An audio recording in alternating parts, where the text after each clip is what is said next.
Everybody ready to go? Yes, sir. Okay. Well, thank you for being with us today.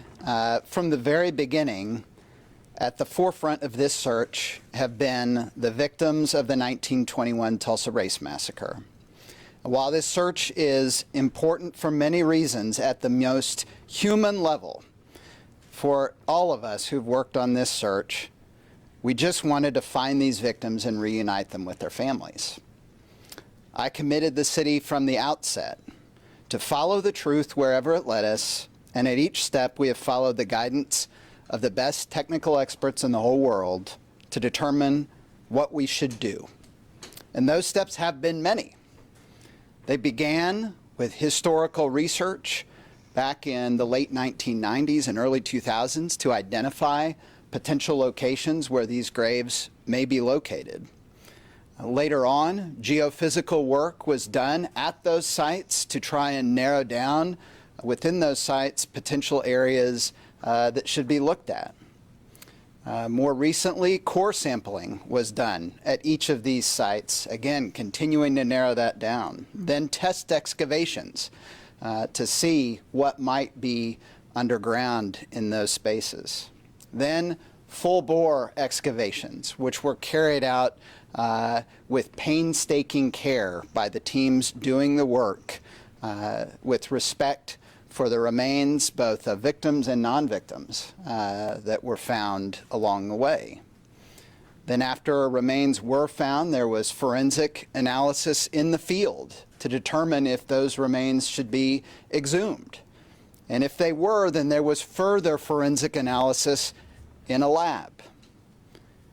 And if we were really fortunate, DNA was extracted and analyzed. And the last time that we held one of these press conferences, we were announcing that for the first time that we're aware of in human history, DNA profiles were able to be constructed of remains that had potentially been underground for over a century to try and work between DNA and genealogical records to identify who the remains in the ground were. For the remains that we knew as burial number 3, that long line of testing and refining evidence led researchers to this letter, written in 1936 by an attorney on behalf of his client who was seeking veterans' benefits. And I want to read part of this. February 11th, 1936, to the Veterans Administration in Atlanta, Georgia. Gentlemen, a Negro woman, Amanda W. Daniel, has appealed to me for help in securing any benefits that may be due her or which she may secure under present regulations. She is in destitute circumstances. She had a son, C.L. Daniel, who served in the Army during the late war. She has no discharge and is going to have difficulty in establishing his death. C.L. was killed in a race riot in Tulsa, Oklahoma in 1921, according to the best information that she has furnished to me. And it goes on. Today, because of the efforts of so many people, I can stand before you to announce that we've identified the first 1921 Tulsa Race Massacre victim since we began our search for them 5 years ago. C.L. Daniel was a veteran who served our country in World War I, who was killed in the 1921 Tulsa Race Massacre, and whose family did not know where he had been buried for the last 103 years until this week. When I read that letter, as a parent, I can't help but think about his mom, Mrs. Daniel, who knew her brave son had been killed, but never knew what became of his remains. Identifying Mr. Daniel's remains has been, candidly, an emotionally powerful experience for every person on our team. It makes every challenging day of this search worth it. But it's also important in the larger context of this search. His remains show no signs of gunshot wounds. They were identified purely due to the expertise of our team of experts and give us hope that other remains found in similar circumstances could be those of other victims. We also have documented evidence that there are at least 17 other victims buried in Oak Lawn Cemetery. So this identification affirms our need to continue this search with the knowledge that identification and reunification is possible. I want to express, as their elected spokesperson, Tulsa's profound gratitude to everyone who brought us to this day. From the local historians and leaders who developed the 2001 State Commission report to our team of experts who are pouring their hearts and minds into this search today. I want to thank my colleagues on the Tulsa City Council and the citizens of Tulsa for continuing to fund this search. There have been many times, as I've said, where it felt like we were searching for a needle in a pile of needles. But today, I hope that this generation of Tulsans can appreciate that you've helped this family find their relative after he was missing for 103 years. Now I'll turn it over to Allison Wild with Intermountain Forensics, who's going to share more details on how we got here today. Thank you.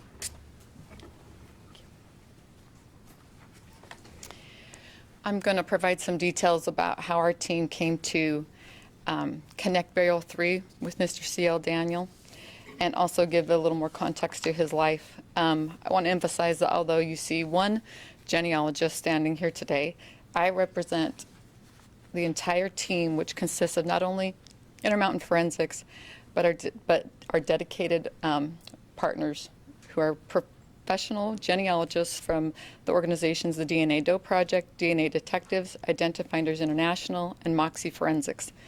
Thousands of hours have been spent on the genealogy work to date, not just for this burial, but for all.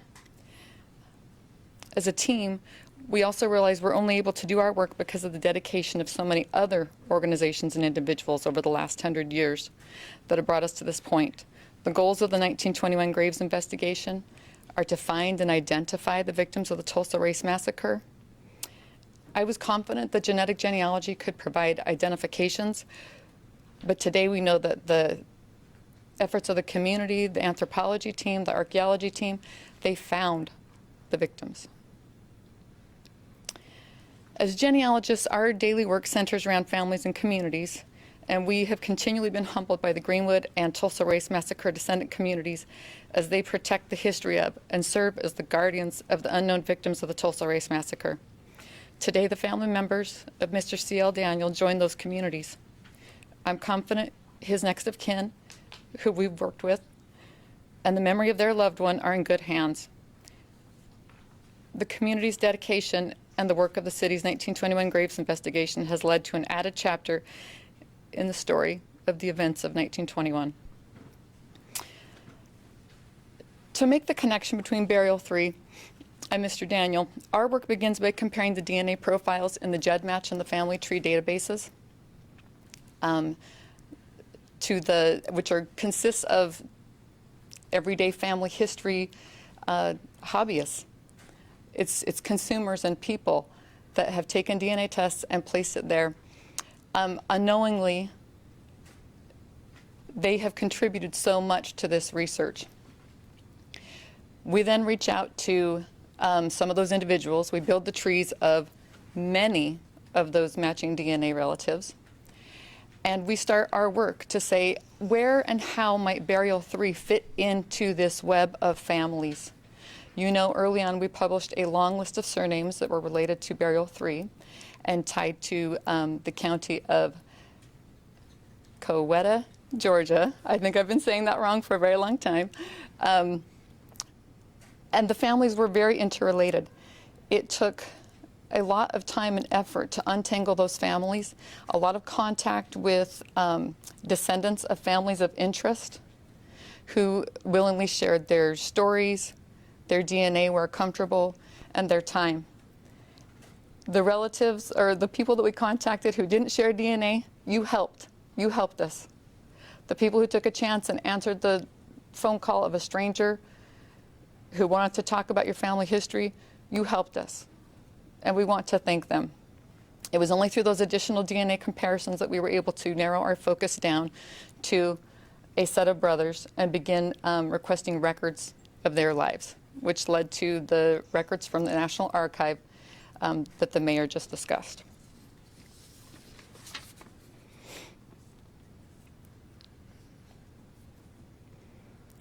I'd like to read a small portion of the life narrative created by the Burial 3 team leader, Janelle Daniels, that she created for the family and the next of kin.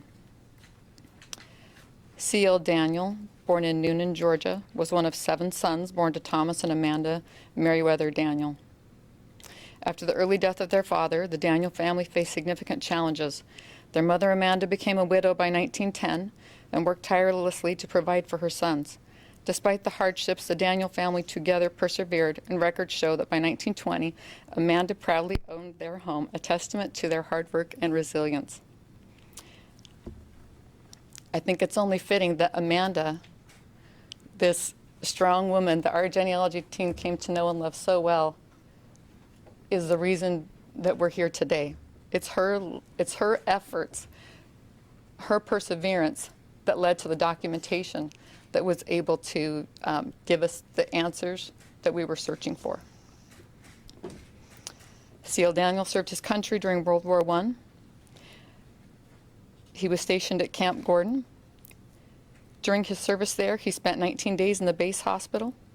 He was honorably discharged, having served with dedication for 9 months and 16 days. In 1919, C.L. embarked on a journey across the United States, displaying an adventurous spirit and a longing to explore the country. In a heartfelt letter to the Army requesting veteran benefits, he expressed his commitment to the war effort and his ongoing struggle with the injuries he sustained. He sought assistance to secure employment and sustenance, hoping to return home to his beloved mother in Newnan, Georgia. That was in February of 1921. Tragically, C.L.'s journey was cut short. Sometime while en route to Georgia from Ogden, Utah, which is only 45 minutes from the DNA lab that would eventually sequence his DNA and bring us here, he stopped in Tulsa, Oklahoma. And it was there he became a victim of the 1921 Tulsa Race Massacre. The research into C.L. Daniel and another missing brother is ongoing and will hopefully bring additional details of their lives and the story of the Tulsa Race Massacre to this community. Also ongoing, of course, is our research on the other burials in the genealogy phase. We encourage everyone to read the surnames and locations of interest that are posted on the City of Tulsa's website. If you recognize an ancestor's surname or family location, please contact the genealogy team. Use the Provide Information button on our website, which is tulsa1921dna.org, or you can email the genealogy team directly at idteam@tulsa1921dna.org. If you've taken a consumer DNA test, such as Ancestry DNA, MyHeritage, 23andMe, you could be very useful to our project.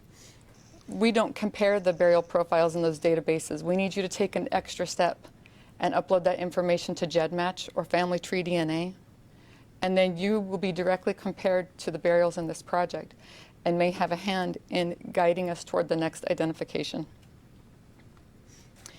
Last, I want to thank the next of kin of Burial 3 who shared their stories, families, and their DNA with our team. This is the beginning of a new phase of the 1921 Graves investigation in which they will play a prominent part.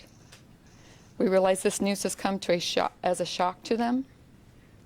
The city has pledged their support to the family members, and we look forward to connecting them to the Greenwood and Tulsa Race Massacre descendant communities, as we know that they will do the same. I'd like now to turn over to Ms. Brenda Alford, a representative of the descendant community. Good morning. This is an awesome day, a day that has taken forever to come to fruition. And I have to share with you, just to be honest, that when I heard this news, it brought tears to my eyes. I'm going to try to hold it in right now, but this is absolutely awesome.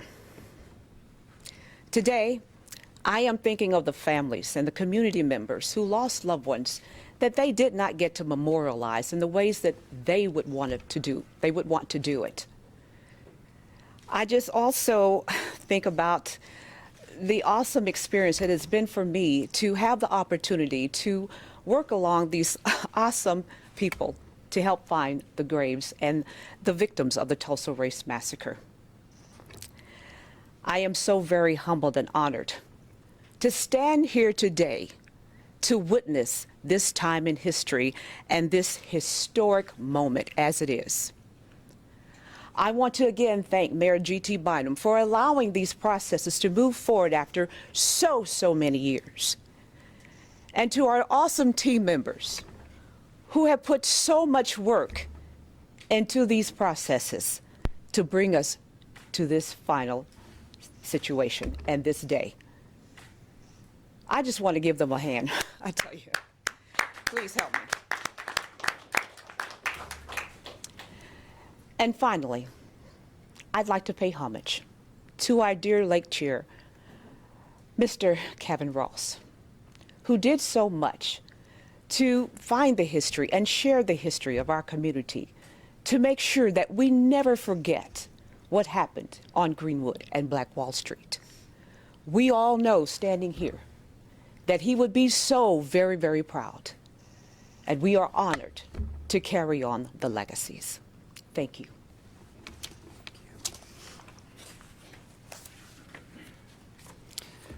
And I really want to thank Ms. Alford, who's been just a tremendous leader on this every step of the way. You see her here at these press conferences, but she's out at every time out in the field, helping the team. I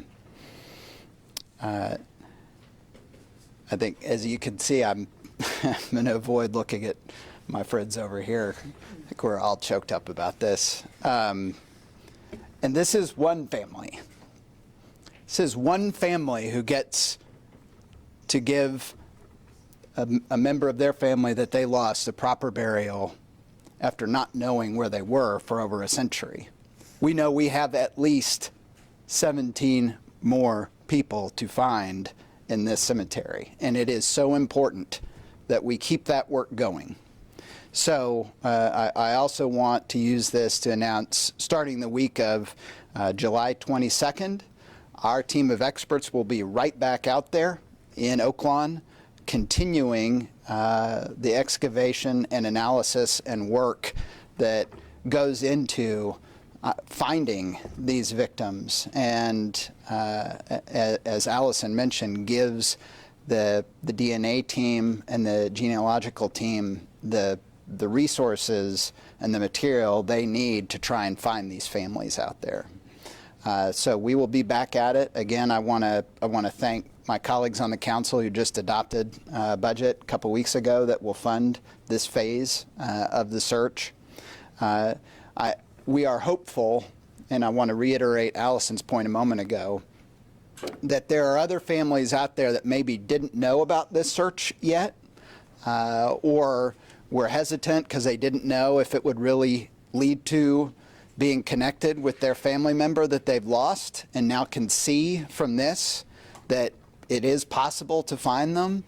You can go to cityoftulsa.org/1921graves, and everything that we have from the city is on that site. From the very beginning of this search to today, all the material that you need to learn about it or to participate in it is all right there, and we hope that you will.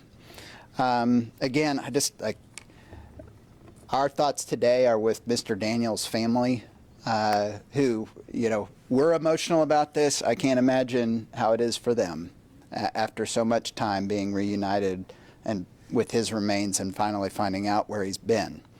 We're thinking of them and we're going to work with them every step of the way, whatever they decide they want to do moving forward. With his remains, the City of Tulsa is fully supportive of that as his next of kin. And we'll continue this search until we find everybody that we can. I would love to answer any questions that you have. We are streaming live. If you have a question, please raise your hand. We'll come around with the microphone. What an exciting update after 6 years. Thank you for all this information. I'm wondering if you guys could share any details on how you may have authenticated this letter. Is there an original copy out there, and what steps did you take to be sure that this letter was authentic? That's a great question. We received the letter directly from the National Archives. We have done no work to authenticate it. When I contacted the City of Tulsa, I think there was a decision-making point, and I can't speak to their decision-making point, but clearly there's a decision to be made. Do we continue to research in private before releasing any information? Or is information released to the community as soon as possible? And you can see the decision that was made. So our research is ongoing. We have a lot. We've already started reaching out and doing more. But a letter like that, a document like that that comes out of the National Archive is too important to sit on. Well, could I before we get, I think it's important, like, this letter didn't just fall out of the sky. It was located by Allison after tracking down to the mother, right? Yes. In case I wasn't clear in my first comments, the DNA reference testers and the research that we had done led us clearly to a set of brothers. In researching all those brothers, there were record requests and other attempts carried out by our team to get more information. Some of the information had already come back and was not fruitful. This particular information was delivered to us this week, and as you saw, was very fruitful. And we will, of course, we'll be providing that document and others. That we're really fortunate that the federal bureaucracy sits on all that paperwork and collects it over the years, because it's been crucial in this, and we'll provide that to all of you as well. So did I understand that you also found a letter from February of 1921? And if so, does that letter specifically say he's going to Tulsa, or it says he's going to Utah, and we figure he must have got off the train here and something happened? The information all came from the same records request. There were several documents in that. The Veterans Administration and the War Risk Insurance Department were documenting requests for assistance. They had received a letter from him from Ogden, Utah, that was dated February 1921, that stated he was seeking assistance and that his intended goal was to travel back to Newnan, Georgia, to be with his mother. There was no mention made of Tulsa. No mention made of Tulsa. We can only assume that in his efforts to travel to her, he went through Tulsa, as we know he was here. I've got two questions. One of them is kind of a clarification. On some of these documents, they say C.L. Daniel or one of his siblings. You are now confident it is C.L. Daniel and not a brother? In terms of the DNA analysis, because C.L. didn't have any direct descendants, the brothers that had direct descendants, we had already been in the process of DNA reference testing. And so we know because of that they bear the appropriate relationship to CL, but it also could be one of his brothers. Unless you can compare your DNA directly to yourself or one of your descendants, when you get to the point of great nieces and nephews, they would all share the same amount of DNA with any of the brothers. So CL is the only brother that we have any context to place in Tulsa. So we can say it's definitely, we can say two things. C.L. Daniel was a victim of the Tulsa Race Massacre, according to his own mother. And that burial 3 is consistent with the DNA we would expect to see in C.L. Daniel or one of his brothers. As I mentioned, there is another brother that we're still researching that is also missing. We have no context to say for sure that he was ever in Tulsa or in Oklahoma. We will look for that. We've speculated as a team that what if the other brother was here as well, and what if the other brother is one of the burials that we have not been able to bring to the genealogy phase yet. I know for sure none of the other burials are his brother because we compare the burials directly to each other and they're unrelated as of yet. But we will continue researching. My second question is, and it's about some of the word, especially on this map here. It says plot 3. That is y'all's word, plot. There was no, they didn't bury him gently in a designated area. Is that still what he was dumped there? Is that still what happened to him? Or? If you could, Phoebe, say your name. Oh, sorry. I'm Dr. Stubblefield. Am I too a little? I'm short. I'm Dr. Stubblefield from the University of Florida, the lead forensic anthropologist on our investigation. And to address your question about the plot 3, Oak Lawn Cemetery, even to the white and colored Potter's Field, and we're digging in the colored Potter's Field area. I mean, those are his actual names. I'm not hearkening to annoying terms. The cemetery was plotted to the burial. They had space allocations per burial. And so when we say plot 3, it's really burial 3, our third burial that we encountered, so not the city's. Okay. Question, Gary Lee from the Oklahoma Eagle. Really 2 questions. One is that I noted in the notes, and I think that the mayor said that the cause of death was not really fully clear, but I wonder if anything in the forensics indicated anything about any physical altercation that might have taken place with this particular victim.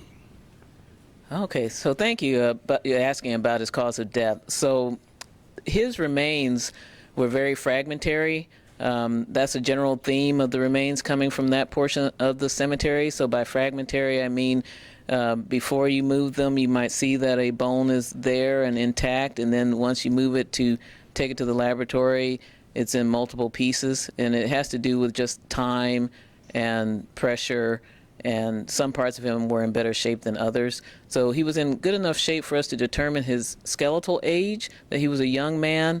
I'm not sure he even made 25. But as far as damage, trauma, I've even reviewed since then the images we had for his legs. I've looked at the notes. He complained about leg pain. His disability was general debility in that packet in the information we have. So we've seen multiple individuals in the cemetery who have pathological conditions involving their legs. I didn't detect that for burial 3, Mr. Daniel. So, but he was not well preserved.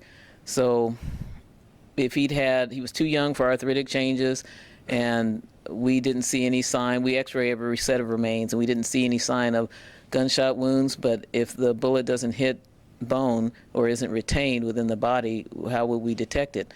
So no, for every burial, and this in and of itself is one of our triumphs, that he is ID'd, despite that we could only hold him as a not excluded individual from being a victim. And now we know he is a victim. It's just, yeah, I'm still flabbergasted because I only saw the information a few days ago when Allison found it, and it's just, I got to stop thinking about it. Okay. My second question is the obviously very painstaking process that were used and the processes that were used in this particular case. Will they be helpful going forward in examining the other cases out there, or is every case different? Well, they are helpful because we now have a better grasp of how well preserved the individual should be for that section of the cemetery. My colleague, Dr. Stackelbeck, could speak to this better, but there are challenges to that location because the city long ago had filled in a stream bed to create more land to bury individuals in, and water still travels through there. So depending on the burial, sometimes it's better, worse, and keep in mind we're also looking for individuals who had been burned, and so we don't yet know how that will add to the preservation. But knowing now what it looks like, what a level of preservation looks like for that time period, 1921, yes, it does help. And I have no doubt that we'll find more of them just based on his aspect, in his buried aspect, his posture. Can I add to that a little bit? And Just a little. Because I think this, please introduce yourself. I'm Dr. Carrie Stackelbeck. I'm the state archaeologist of Oklahoma and also the lead archaeologist on our team. But what I would also add is context is so critically important. And so in this particular case, so I think you all have maps that have been provided. So it's not just about finding this one individual, it's finding him in relation to the other individuals that we have been examining in this part of the cemetery. He is in proximity to burial 27, who was our first gunshot victim that we identified. We haven't identified him in terms of his name, but the first gunshot victim that we located, also not terribly far off from burial 42, who was another gunshot victim. Proximity to the headstones for Reuben Everett and Eddie Lockhart. So that's really important and tells us that we're in the right vicinity, but also what's important is the context of his burial, specifically the fact that he was buried in a simple wooden casket and that the casket itself was too small for his remains. He was forced to fit into this casket. His stature was such that they didn't construct a casket to suit him and his specific size, which is typically the case of normal honorific when you're burying an individual, even if you're constructing the casket and it's not one that's commercially made and bought from elsewhere. But so they forced him into a casket that was too small for his stature. They had to bend his legs somewhat at the knee in order to get him to fit. His head and his feet both touched either end of the casket. Again, that just speaks to the fact that he was made to fit into a casket that was not really made for him. And so that's something that is one of the characteristics that we do see among some of our other burials that we have exhumed but have not yet yielded indications of trauma that we still consider to be, to Phoebe's phrasing, not yet excluded. So we know that there are other individuals that are potential candidates who meet some of those same criteria that we continue to be interested in. Those individuals continue to be investigated by the IMF team for their genetic profile and hopefully will yield similar results. So I think when we hear the word first, we hope he's not the last. We hope that Mr. Daniel is not the last. And we are confident, no pressure IMF, but we are confident that that there will be others yet to be found, as long as we have appropriate and good participation from other members of the public. I'll add one thing, if you don't mind. please. I'm Danny Helwig. I'm the Director of Laboratory Development at Intermountain Forensics on the lab side. And there's a really good question that's asked there, because you have to realize that this really hasn't ever been done before. So all of this was based on a lot of really good science, an amazing team, and a lot of hope. But we've been learning through the process. And as we have learned and adapted and adjusted, we're getting better at it. So this is definitely something where we have the experience now on the next one and the one after that. And the second part of this, and Allison can allude to this, is community involvement. We have to thank the City of Tulsa, the community as a whole, for embracing us and just letting some strangers into your life to help this investigation. We hope this provides some confidence and context and maybe a lot more trust, and that we can expand upon this, because it's just going to get, the process is going to get easier for us Mind you, it is extraordinarily difficult, but easier is better. And the more we have learned and adjust, the better the next one will be. The community help is essential, and we appreciate it. Time for 2 more questions, one right here.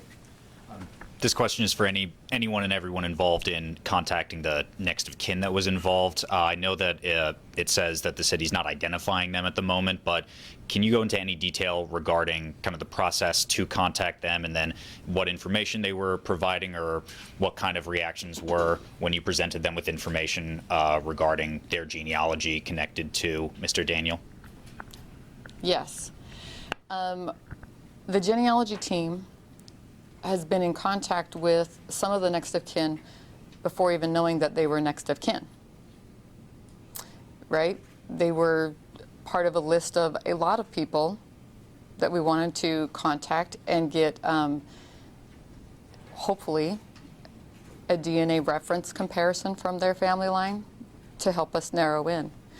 The record collections and the DNA reference tests all kind of started coming, started kind of coming back at the same time. That's why we were in a position to have some of the DNA reference tests already when this record was delivered to us this week.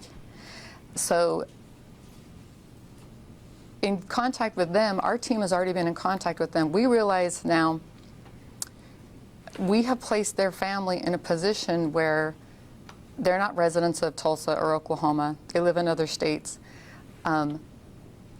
We've brought this project not to their doorstep, but into their lives, into their hearts.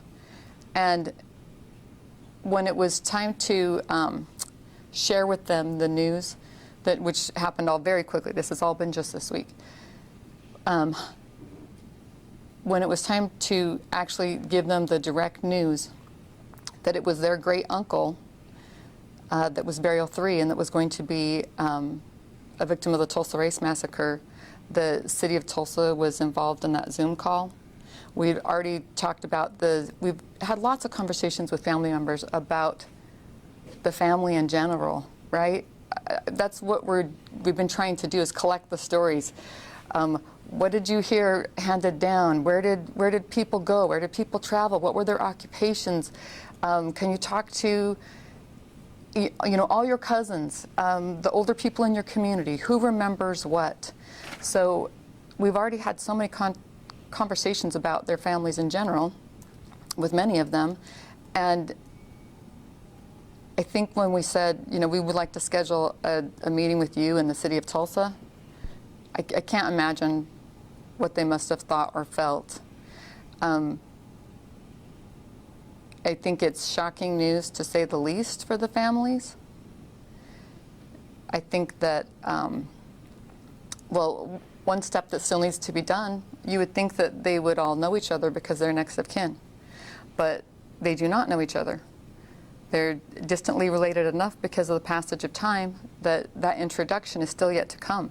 So as a group, we know we've brought a lot into their lives, and that's something, as a genealogy team, we've talked about that. We feel responsibility to ease the transition into what has now been opened for them. Thank you, Allison. Okay, we have time for more questions, Rick. I was looking at Google Earth and comparing it to the map and everything we've known over the years. Has there been any discussion of some kind of marker or monument put out there to better honor those who are going to be identified or may not even ever be identified, but knowing what you know has happened out there?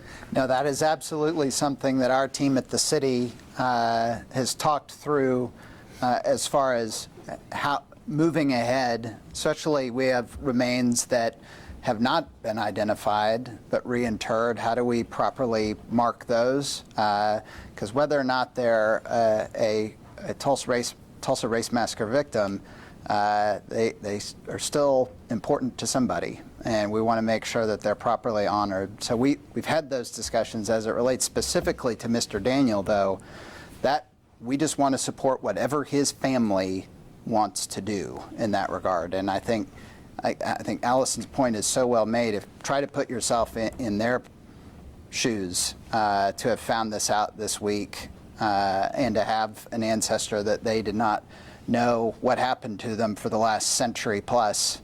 And my message to them is just, we are here to support you, and whatever we can do as a city to be of help as you decide what you want to do with his remains and to give him that proper burial that is so important for a family, we're here to support that. Well, I really appreciate you all coming out today, helping spread the word about this investigation. We hope this will lead to more people participating in this search. And again, I just cannot say how grateful our city is for these folks who you're looking at a whole chain of this investigation, and so many folks who aren't even with us anymore who were part of that, developing that state report that really brought to light that these graves existed in the first place. All of them are standing with us today, and their work made this possible. Thank you very much. Great job. That was fantastic.